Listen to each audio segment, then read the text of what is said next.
अस्सलाम वालेकुम। Welcome back to CCS के course from Urdu IT academy. ये है लेक्चर नंबर 11 और हम डिस्कस करेंगे डोमेन 7 जो कि है infrastructure security. Objectives of lecture 11 will be we will discuss about cloud network virtualization. उसके बाद एसडीएन जिसको सॉफ्टवेयर डिफाइंड नेटवर्क बोलते हैं।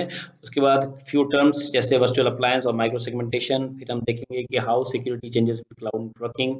उसके बाद कुछ क्वेश्चंस आंसर।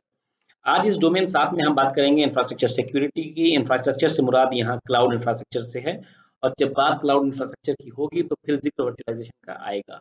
यही वो टेक्नोलॉजी है जिसने क्लाउड कंप्यूटिंग को बेसिकली जन्म दिया है।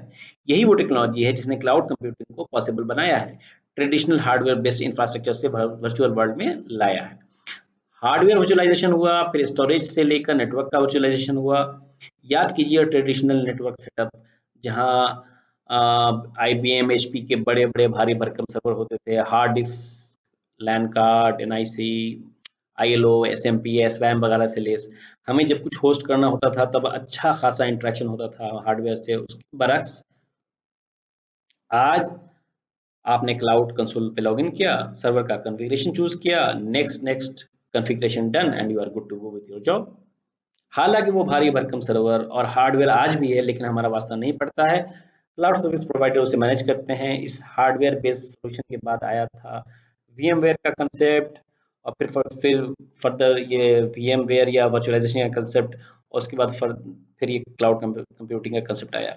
सो वीएमवेयर का कंसेप्ट अगर आप याद कीजिए, वीएमवेयर पे आप क्या करते थे, आपने हार्डवेयर वर्चुअलाइज किया, हाइपरवाइजर डाला, और फिर अपनी बना ली अपनी वर्चुअल दुनिया। सब कुछ वर्चुअल हो गया, virtual machine, virtual IP, virtual storage, virtual network वगैरह वगैरह।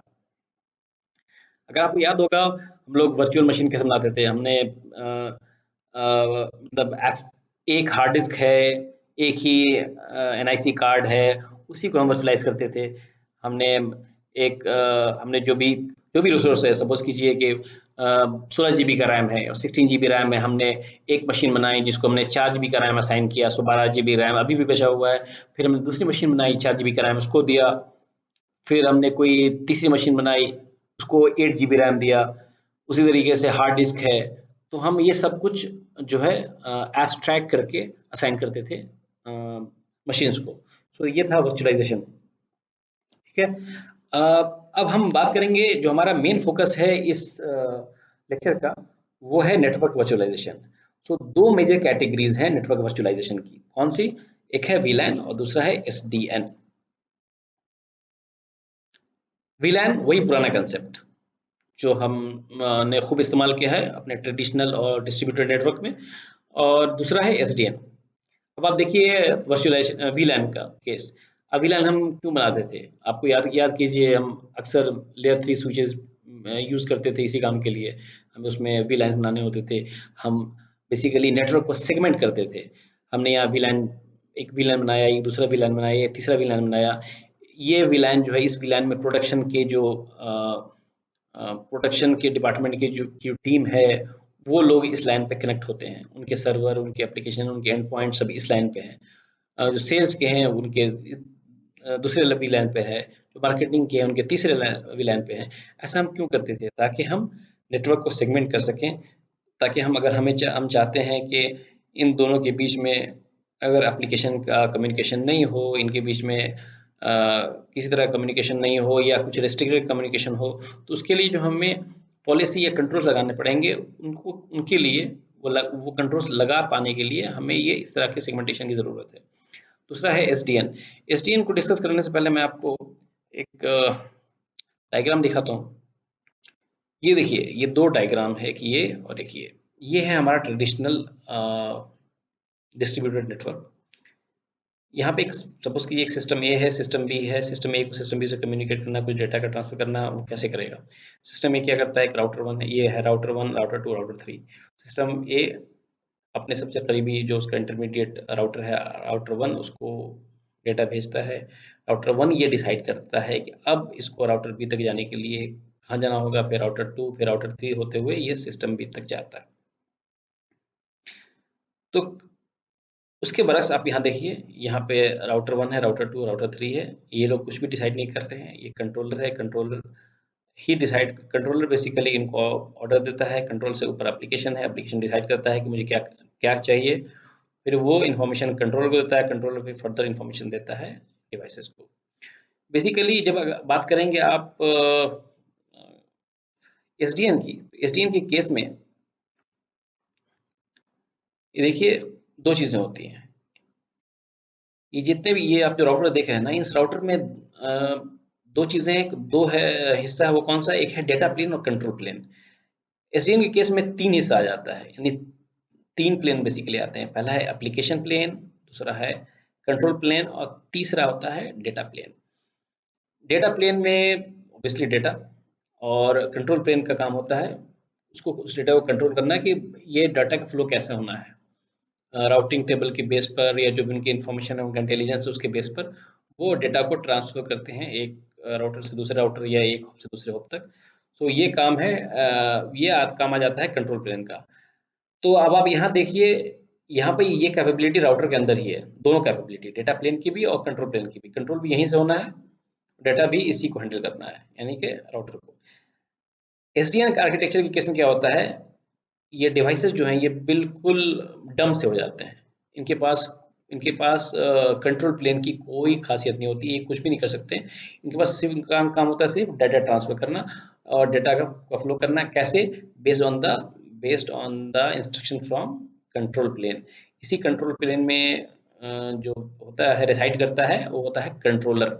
सो कंट्रोल से ऊपर ऊपर होता है एप्लीकेशन। आप सपोज कर लीजिए यहाँ एप्लीकेशन जैसे लोड बैलेंसिंग का एप्लीकेशन, तो लोड बैलेंसिंग का एप्लीकेशन है, तो लोड बैलेंसिंग की जो एप्लीकेशन है उसने क्या किया यहाँ पे, लोड बैलेंसर का एप्लीकेशन आया, उसने क्या किया, उसने बोल दिया कि भाई मुझे ये जो राउटर है, राउटर 1 और राउटर 2, इन दोनों को एज ए कैसे इस्तेमाल करना है, एज ए लोड बैलेंसर इस्तेमाल करना है, यानी कि लोड बैलेंस करना है बिटवीन दिस टू राउटर्स। इस दो राउटर के बीच में मुझे लोड बैलेंस करना है, या सपोज कर लीजिए इस दो राउटर के बीच में मुझे लोड बैलेंस करना है। ये बताया किसने, ये लोड बैलेंसिंग एप्लीकेशन ने बताया किसको, कंट्रोल प्लेन को। कंट्रोल प्लेन ने फर्दर इंस्ट्रक्शन दिया नीचे। सो बेसिकली एक सेंट्रलाइज्ड कंट्रोल प्लेन हो जाता, सेंट्रलाइज्ड मैनेजमेंट हो जाता है इस एसडीएन के केस में। अब सारी टेक्नोलॉजीज के कुछ कुछ खामियां होती हैं, कुछ खूबियां होती हैं, कुछ प्रोस होते हैं, कुछ कॉन्स होते हैं। पहले हम प्रोस देखते हैं एसडीएन का। क्या है? Centralize management of networking devices. आपने देखा ही, आप सेंट्रलाइज्ड मैनेज करते हैं सारे डिवाइसेस को कंट्रोल प्लेन के through. Programmable network, SDN environment में, एसडीएन का जो एनवायरनमेंट है उस एनवायरनमेंट में नेटवर्क डिवाइसेस को प्रोग्राम किया जाता है, और बेसिकली आप कह सकते हैं कि ऑन द फ्लाई तुरंत प्रोग्राम किया जा सकता है या तुरंत रिकॉन्फ़िगर किया जा सकता है नेटवर्क के चेंजिंग नीड को फुलफिल करने के लिए। अगर नेटवर्क को चेंज हो रहा है तो उसकी जो जो नीड है चेंजिंग नेटवर्क की, उसको प्रोग्राम करने के लिए आप तुरंत ऑन द फ्लाई रिकॉन्फ़िगर कर सकते हैं। It is a cost saving solution. Network control के सेंट्रलाइज हो जाने से manual task of managing network devices is reduced, जिससे लेबर और मेंटेनेंस कॉस्ट सेव हो जाता है। फिर it offers flexibility of course and scalability and efficiency compare to the traditional networking. इसके कॉन्स क्या है? हम कई कॉन्स डिस्कस कर सकते हैं, बट जो मेन कॉन्स है, जो मेन है वो है single attack point. Single attack point कैसे है? आप देखिए, अगर ये आपका कंट्रोल प्लेन यानी कि कंट्रोलर जो है आपका यहाँ पे, वो अगर कंप्रोमाइज हो जाता है तो आपका पूरा नेटवर्क कंप्रोमाइज हो जाता है। ये इसको आप सिंगल पॉइंट ऑफ फेलियर भी बोल सकते हैं या सिंगल पॉइंट ऑफ अटैक भी बोल सकते हैं। ठीक है, अब हम डिस्कस करेंगे कुछ टर्म्स। पहला है virtual appliance. Virtual appliance is a pre configured software solution which is a software equivalent of a hardware device. Virtual appliance एक प्री कॉन्फ़िगर्ड वर्चुअल मशीन होता है जो कि एक इमेज की तरह होता है, जिसमें OS, applications and dependencies bundled होती हैं। वर्चुअल अप्लायंसेस जनरली ओवीएफ फॉर्मेट में आते हैं। जैसे आप कोई भी आप फाइल डाउनलोड करते हैं, जैसे आप वीडियो फाइल या .mp4 होता है, उसका एक फॉर्मेट होता है। आप पीडीएफ की फाइल डाउनलोड करते हैं .pdf, वर्ड की फाइल .doc, ठीक है, एक्सेल की फाइल .xls।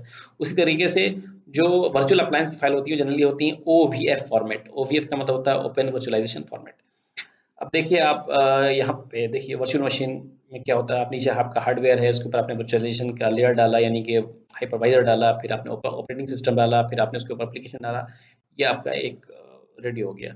यहाँ पे क्या हुआ वर्चुअल अप्लायंस के केस में क्या होता है, हार्डवेयर यहाँ भी है, वर्चुअलाइजेशन लेयर यहाँ पे भी है, लेकिन ये जो एप्लीकेशन है, ऑपरेटिंग सिस्टम है और डिपेंडेंसीज हैं, वो सब एक बंडल हो जाती हैं। वो एक मशीन में एक एक तरीके से आप समझ लीजिए कि एक मशीन बनाया, ऑपरेटिंग सिस्टम डाला, उस पे जो एप्लीकेशन है वो डाला, उस पे जो डिपेंडेंसीज है वो डाली, ठीक है। और उसके बाद उसका एक बैकअप ले लिया, एक इस फॉर्मेट में बनाया कि उसको अगर मुझे कहीं डिप्लॉय करना है तो मैं सीधे उसको उठाऊंगा और इंपोर्ट कर लूंगा। ये है वर्चुअल अप्लायंस। अगर आप सपोज कीजिए कि आपको क्लाउड के केस में कोई फायरवॉल डिप्लॉय करना है, आप फायरवॉल कौन सा सपोज कर लीजिए, फोर्टिनेट फायरवॉल, एक मिनट देखता हूँ,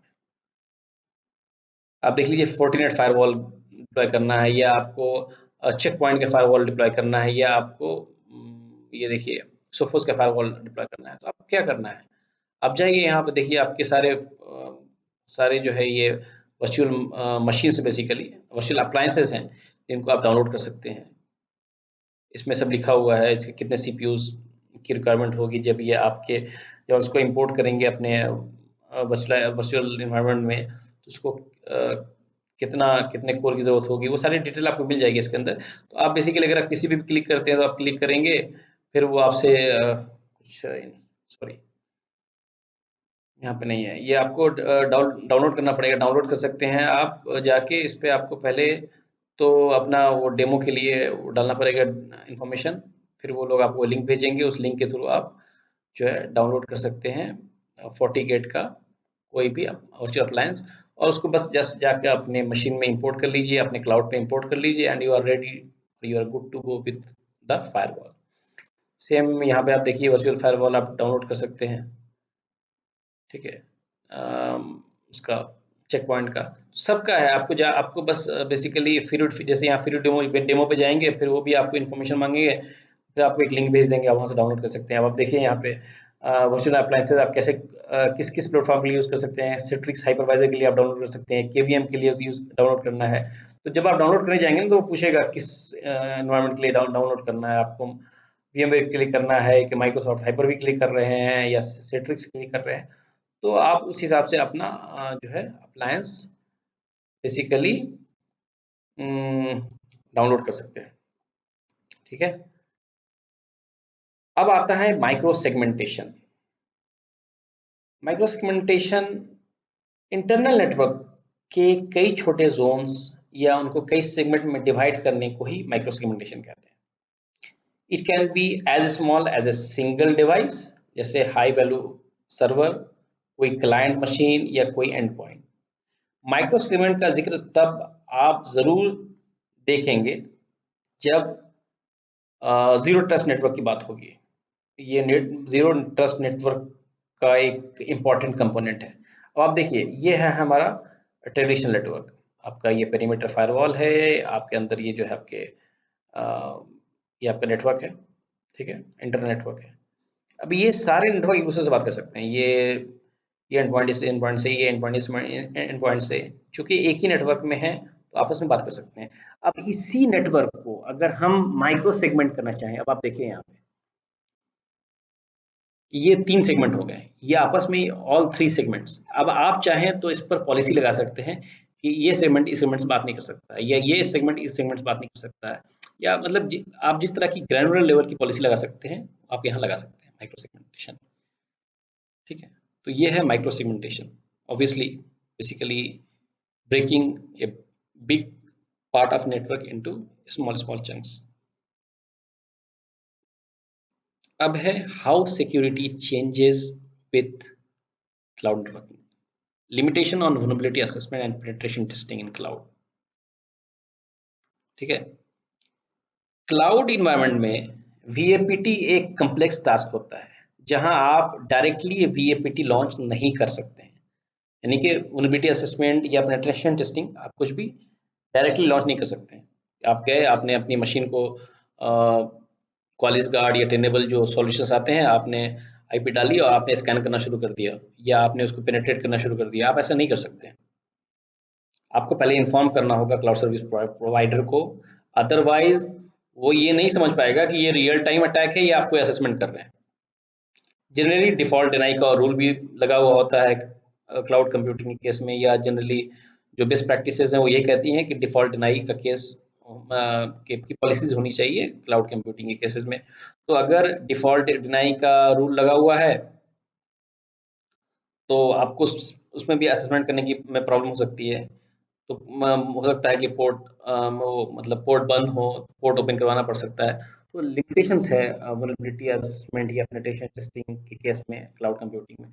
अगर मैं इसको समझाना चाहूँ, मैं इसको ऐसे समझाता हूँ जैसे आपका एक इंडिपेंडेंट हाउस है, एक बंगला टाइप का, आपने एक ज़मीन ली, आपने अपना घर बनाया।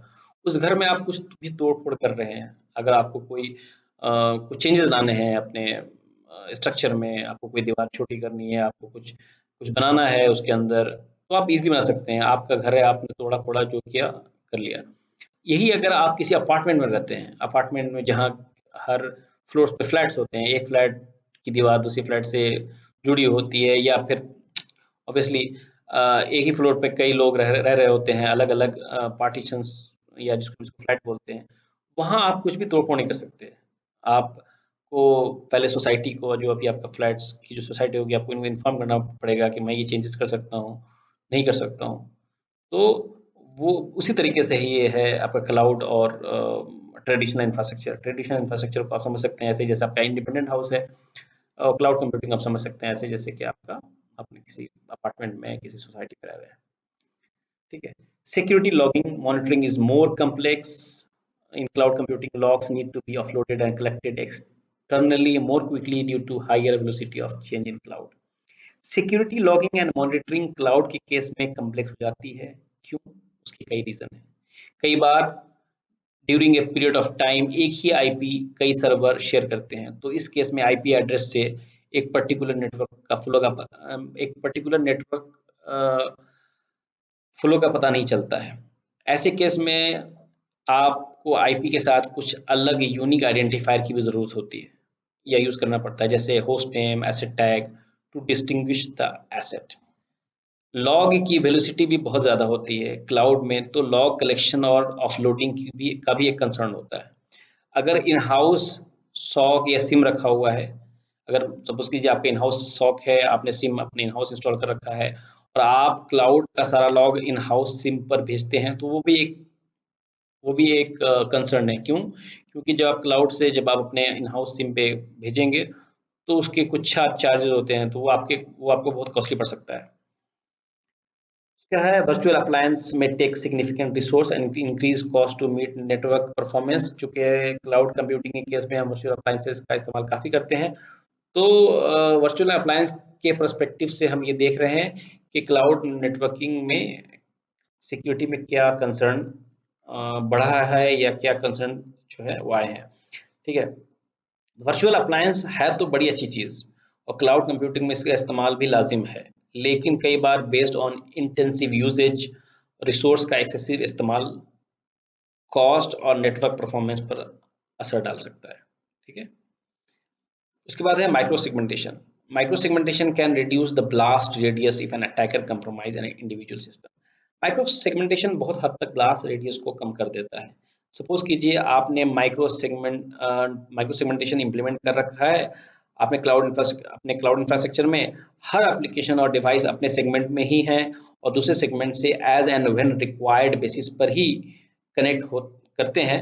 इस केस में अगर एक सेगमेंट कंप्रोमाइज हो जाता है किसी अटैक से, तो बाकी सेगमेंट उससे महफूज रहते हैं और ब्लास्ट रेडियस बहुत हद तक मिनिमाइज हो जाता है। ठीक है। तो इतना ही है। इसमें एक और कंसेप्ट है, वो है इम्यूटेबल वर्कलोड का।